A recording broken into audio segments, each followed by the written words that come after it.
enough space there? Give me that bottle of water in the back. Man.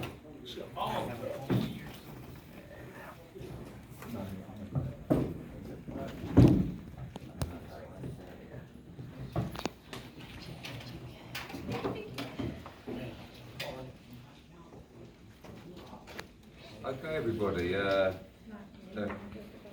convincing win from the undisputed welterweight champion, retaining all these belts up here and getting this one, which is, you know, one to be very, very proud of.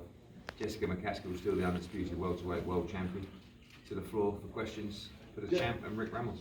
Jessica, after being in the ring with her earlier this year, or last summer or whatever, was it a lot easier? It seemed like after the first 2 rounds, it's kind of like, boom, like you kind of like dictate the pace and like stepped on the gas and you didn't let it out. We always try to dictate the pace and really push the opponent to, you know, the extreme, and that's what we train for.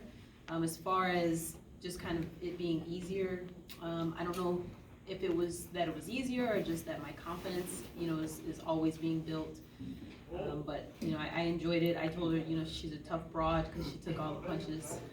But, you know, it was a good fight. It's surprised she took the overhand right because you were killing her with that all night. I was trying to get her out of there. You know, people always want the knockout, and I try to give it to them. Real quick, so you said that you wanted to beat her up more this fight than the previous fight. Do you feel like you accomplished that? Because, I mean, as he said, you were landing those overhand rights and she just would not go down. Yeah, I guess I got to see the fight myself or look at the punch count, look at the percentage of what landed. But we definitely wanted to work on punch accuracy while we were in training. And I felt like a lot of my punches, you know, definitely hit and were blocked.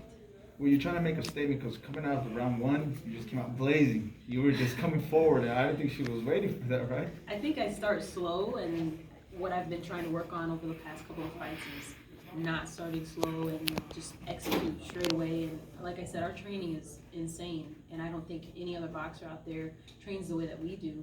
And so I know going into the fight I have it, and I just needed to hit the switch and go.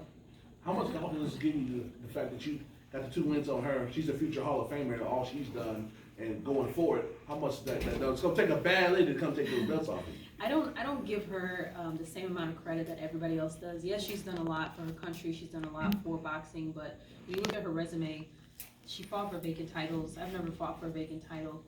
A lot of the girls that she fought were either lower weight girls that went up to fight her, and she should have knocked them out, and she didn't. And so I don't really compare resumes in that fashion. And so it's kind of, you know, no comparison. Jessica, let me ask you.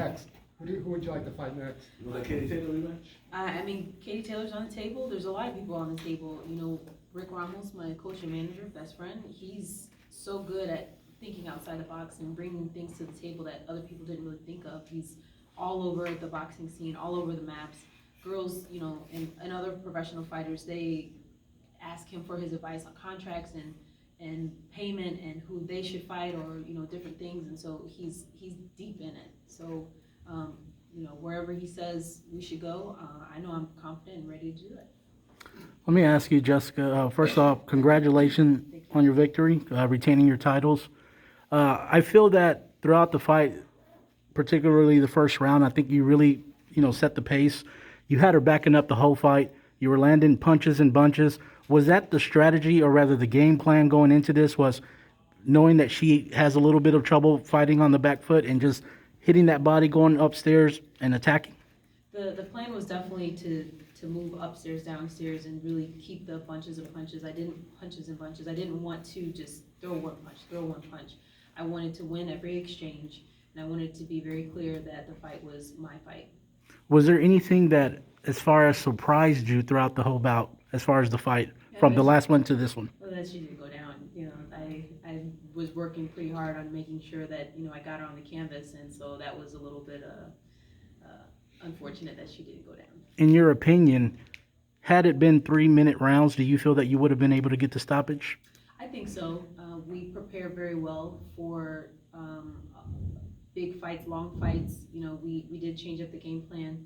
It was Rick's idea to do 2-minute rounds this time in training, but we didn't stop at 10 rounds. We went to 11, 12, 13 rounds. And then after those sparring rounds, we continue with different network and strategizing. So it's not over after that, you know.